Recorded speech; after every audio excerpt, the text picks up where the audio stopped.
Friends and fellow watchers of Illusion, welcome to another Delboy film retrospective and unboxing. And what can I say about what we're going to talk about today? Well, this one goes back quite far. It's a time where I was really expanding into different areas of watching films. I started watching films at a very early age on television. A lot of my stuff, though, that I was watching at the time was television, and it was a mixed amount of stuff. It was fantasy, westerns, dramas, comedies. And so when this particular film that we're going to be talking about came out, I was really moving into science fiction and horror. And this one suited me quite well because I wasn't able to see films like Alien right at the very beginning. And this is another one that I never actually saw at the cinema until a couple of years after its release. And what film are we going to be talking about today? So we're going to be talking about Saturn 3. So a film from 1980 starring Farrah Fawcett, Kirk Douglas, Harvey Keitel, Ed Bishop, amongst many others, and it's directed by Stanley Donen, although it has a very troubled production. This film came about from an idea from a person called John Barry, a well-respected technician back in the day who worked on Stanley Kubrick's Clockwork Orange, Superman, the movie. And the idea totally came from John Barry. He was there as a director. Filming had just about started, but it was noted very, very early on that he just didn't know quite how to set up scenes or get on with actors.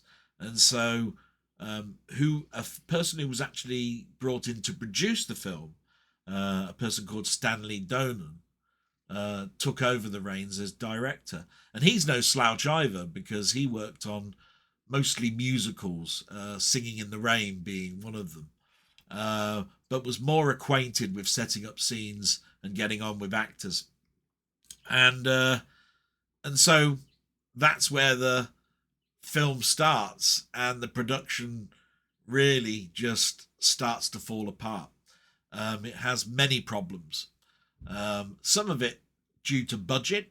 The production company of this was ITC Entertainment, and that is a well-known production company, especially from my childhood, but for some totally different reasons. ITC was headed up by Lou Grade, and he is a very good childhood hero of mine, working on most of the Jerry Anderson puppet series, Captain Scarlet, Joe 90, the live action stuff, UFO, Space 1999, and a lot of dramas, Randall and Hopkirk Deceased, Man in a Suitcase, the Persuaders. Lots and lots of my childhood TV comes from Lou Grade. And he was moving into doing cinema. He put quite an awful lot of money into this production, hiring out Shepperton Studio and taking up virtually the whole of the studio. The studio is quite a large one, but they took up 2 whole sound stages, totaling well over 300 or 400 feet by about 120 feet wide. And this really does aid the film. You can actually see it when you watch it, that you do believe that you're in a tunneling type system. But to be quite honest, because of the technology of the time and the practical effects, you can really see that it's lots and lots of plastic tubes and so forth that cover the whole of the scenery. But what is Saturn 3 about? Well, it's a mild horror, in the fact that we're talking about, again, a dystopian future. very Soylent Green when you think about it, because again, the world is in peril. Food is a problem. We survive based on research stations that are now on the moons in our solar system, and Saturn III just happens to be one of those research stations. On that research station are two people, Farrah, Fawcett, and Kirk Douglas is characters. Alex and Adam are their names. And they work on hydroponics, growing in space food. And there was a special project that needed to be done on Saturn III, and a captain was going to deliver this project to Saturn III. But there is another guise. This one is played by Harvey Keitel, who actually failed a mental exam to be able to become a captain. Taken aback by this failure, he decides to commandeer the next flight, which was to Saturn III, and killed the captain of that mission. So there's a death scene right at the very beginning. He steals the craft, takes the payload, shoots off into space before anybody can ask any questions, and heads off towards Saturn III. And then we basically meet our two characters, Alex and Adam. And the one thing that sort of came to mind when I was watching this a little bit later on in my years was it was a bit creepy that Kirk Douglas, at that time, even, quite an oldish gentleman, probably late 50s, early 60s, was going out with Alex, Farrah Fawcett's character, very much in her mid-20s. Bit creepy. But that's what we're led to believe, that they have a relationship. And Alex is an unusual character because Alex has never visited Earth. She doesn't know what it's like to be on Earth, living in space all of her life. Adam has come away from Earth, very, very skeptical about human nature, what we are as a race, quite happy to be in isolation and left to their own devices. So Harvey Keitel lands on Saturn III with the payload, and this payload happens to be an 8-foot robot, experimental, called a Demo God class, which is not only a full metal exoskeleton robot, but it actually has human brain fetus in its body, so it can think by itself. In other words, it's quite autonomous. The assembly of the robot is done at the beginning of the film, but the implants of brain waves has not been done, and that is done through a connection via Harvey Keitel's suit to the robot. And as we know, Harvey Keitel's character is mental, so that's where all the problems occur. So this robot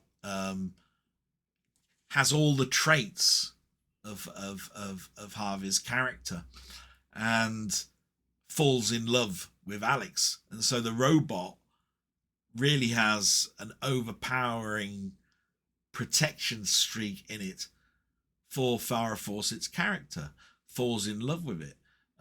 Anything that's going to happen to her, he wants to protect, to the point of starting to kill. And that's basically the threat in the film. I don't really want to talk too much more about the story because it really is an interesting one. It covers an awful lot of ground. In the future, we're sort of like addicted to tablets. There are mention of blue tablets that make us dream, tablets that make us sort of sexually orientation, and, you know, basically increase our libido. And then, of course, there is all of the science behind hydroponics, and, of course, this robot. So, really, I'd rather talk about the problems. To be quite honest, you can see the problems from the very beginning. Not enough money. The technical aspect of getting this to work wasn't there. This robot is 8 foot tall, partly controlled by a man in a suit, but also using animatronics to make it robotic.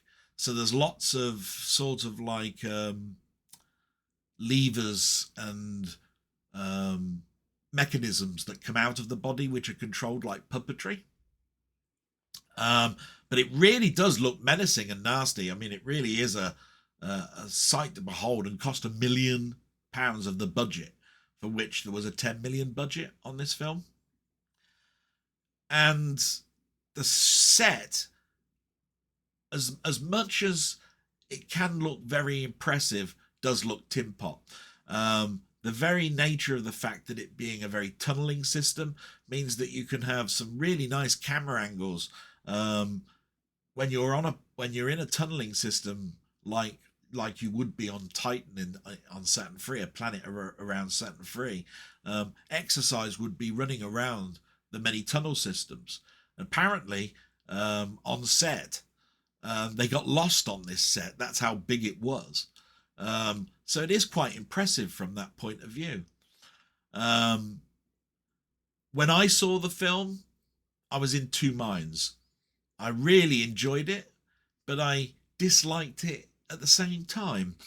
I think it was more to do with the fact that I'd seen Alien before I'd seen Saturn III. And Alien is just a visual treat. Alien has that claustrophobic feel like Saturn III does, but it has an alien that's sort of more believable than this robot. The robot, as impressive as it is, you can see it's how it's controlled, how it's been used in the film, and the very nature of Alex and Adam's characters, which seem to be based on Adam and Eve, doesn't really work with the age difference. So I'm going to say that this film is definitely worth a watch. I would say that you need to sort of like watch it with your eyes back in a time where special effects were not at their peak. But look at it from a story perspective, and just enjoy it for the menace that it's supposed to be. And that's pretty much all I've really got to say about Saturn III, other than the Blu-ray version that I've got. I've seen it's a very good picture. Where I usually would recommend, this film would be great in 4K.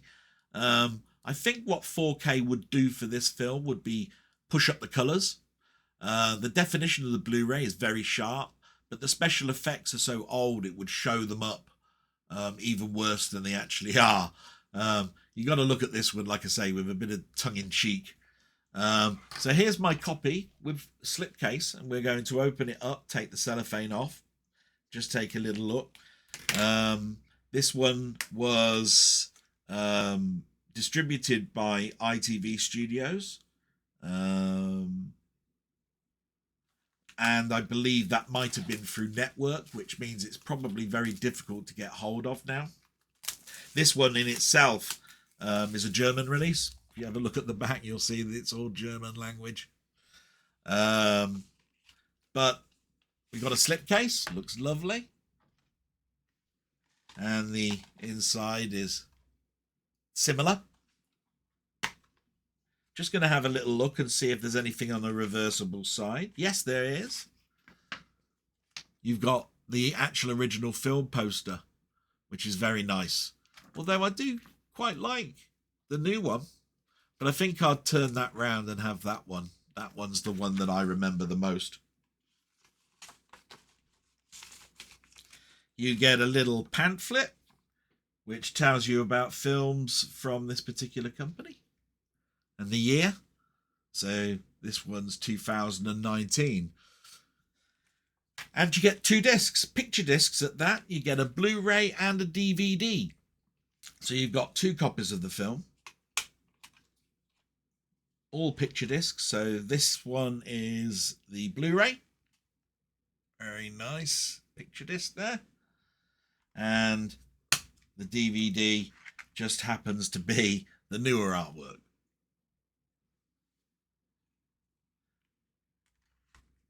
And that's the lot for what you get inside the case.